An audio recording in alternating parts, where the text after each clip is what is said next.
আসসালামু আলাইকুম। প্রিয় দর্শক, আপনারা দেখছেন দৈনিক প্রদীপ শিকা ইউটিউব চ্যানেল।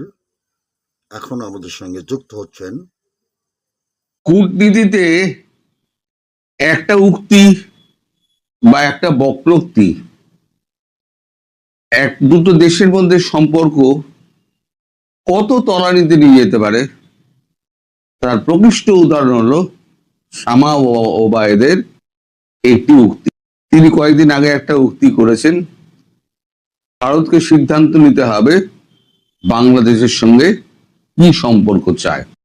তার আগে থেকেই চরমে চলছিল এই জিনিসগুলো, টানাপোড়েনটা। তারপরে যখন এই উক্তিটা যখন ভেসে এলো এবং মুদ্রিত অক্ষরে, তখন ভারতের পক্ষে সেটা সহ্য করা খুব মুশকিল হয়ে গেছিল।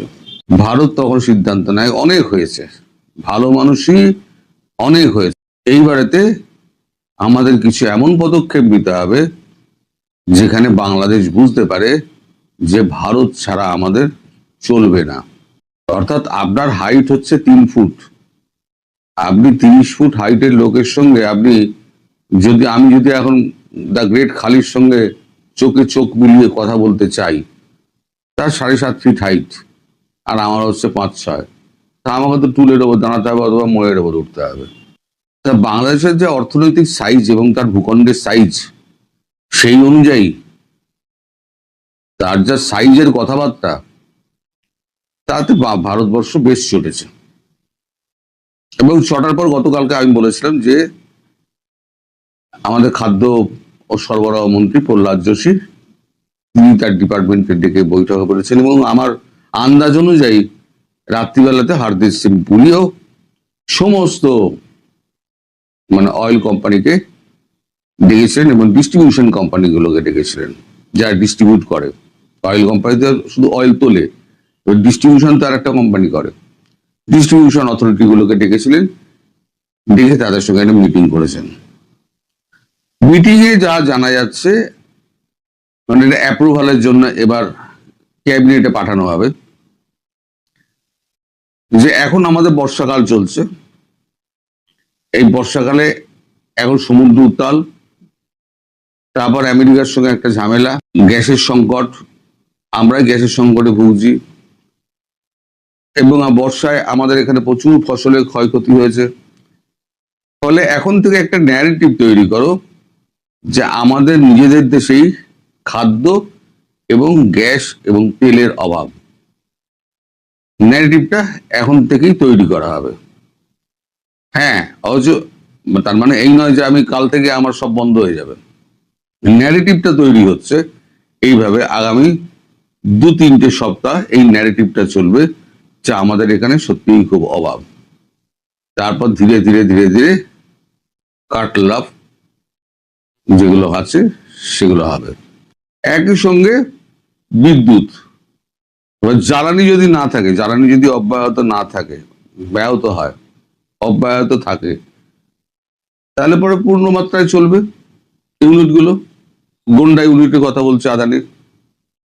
আর জ্বালানি যদি ব্যাহত হয়, যে রাশিয়া থেকে আমরা ক্রুড অয়েল আনছি, কাতার থেকে আনছি, সৌদি আরব থেকে আনছি, এক তো হচ্ছে হুতিদের ঝামেলা রেড সিতে, এদিকে রাশিয়ার এখান থেকে আনতে গেলে ওখান থেকে আমাদের যে উত্তরাঞ্চলের যে আপনার সামুদ্রিক বর্ষার সময় যতটা উত্তাল হয়ে ওঠে, তাতে জাহাজ নিয়ে আসা বেশ কষ্টকর, এবং 18 দিনের যাত্রা সেটা 30 দিনে শেষ হয়, এতটাই কঠিন হয় যাত্রাটা। ফলে সেইটাও একটা ন্যারেটিভ খাড়া করা হবে। তাহলে কি হলো? খাদ্য হলো, তেল হলো এবং বিদ্যুৎ হলো। আগামী কয়েক সপ্তাহের মধ্যে দেখবেন এই 3টে ন্যারেটিভ আপনার খেলা করা হচ্ছে এবং প্রত্যেকটা কাগজে আমাদের বেরোতে শুরু করবে যে আমাদের এখানে তীব্র জ্বালানি সংকট এবং খাদ্য সম্ভার কমছে, আমাদের এখানে দাম বাড়ছে, খাদ্যের টান দেখা দিয়েছে। সত্যিই তো আমাদের এখানে বর্ষা হয়েছে, প্রচুর বর্ষা হয়েছে। এফসিআই এর গোডাউনে প্রচুর মাল পড়ে থাকে, সেটা আলাদা কথা, পোকায় খেয়ে নেয় অর্ধেক না ডিস্ট্রিবিউট হলে। এত লোককে দিয়েও, এত দেশকে দিয়েও আমাদের কিন্তু পোকায় 35 লাখ টন কি 30 লাখ টন আমাদের পোকায় খেয়ে নেয়। এবারে আর একটা কথা যেটা হয়েছে সেটা হচ্ছে ইসলামিক ন্যাটো। ইসলামিক ন্যাটো গড়ার একটা প্রচেষ্টা চলছে, আর তার মধ্যমণি হয়েছে তুরস্ক। এখন টার্কির সঙ্গে তো বেশ মাখো মাখো সম্পর্ক বাংলাদেশের। আমাদের এখানে একটা খবর বেরিয়েছে, চর্চায় ইসলামিক ন্যাটো, বাংলাদেশ যোগ দিলে ভারতের জন্য কতটা চিন্তার, এইটা এখানে দেওয়া হয়েছে। তলায় লেখা হয়েছে, এটা আস্তাক করেছে, তলায় লিখেছে তুরস্কের সঙ্গে বাংলাদেশের সাম্প্রতিক মাখো মাখো সম্পর্ক নিয়ে বেশ আন্তর্জাতিক মঞ্চে জল্পনা উঠলো। জল্পনা কল্পনাকে উস্কে দিল তুরস্কের সংবাদ মাধ্যম ইয়েনি শাফাক। পাকিস্তান ও তুরস্কের বাংলাদেশের ডিফেন্স সেক্টরের সহযোগিতা বাড়াবে।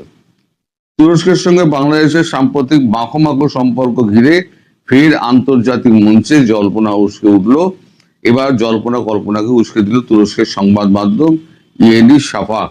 একটি বিশ্লেষণ রিপোর্টে সংবাদ মাধ্যমটি অনুমান করছে সৌদি আরব, তুরস্ক ও পাকিস্তানের উদীয়মান প্রতিরক্ষা কাঠামোতে বাংলাদেশ যুক্ত হলে দক্ষিণ এশিয়ার রাজনীতিতে এর কি প্রভাব পড়তে চলেছে, যদিও আদৌ বাংলাদেশ এই বলয়ে যোগ দেবে কিনা তা নিয়ে কোনো নিশ্চিত তথ্য প্রকাশ করা হয়নি।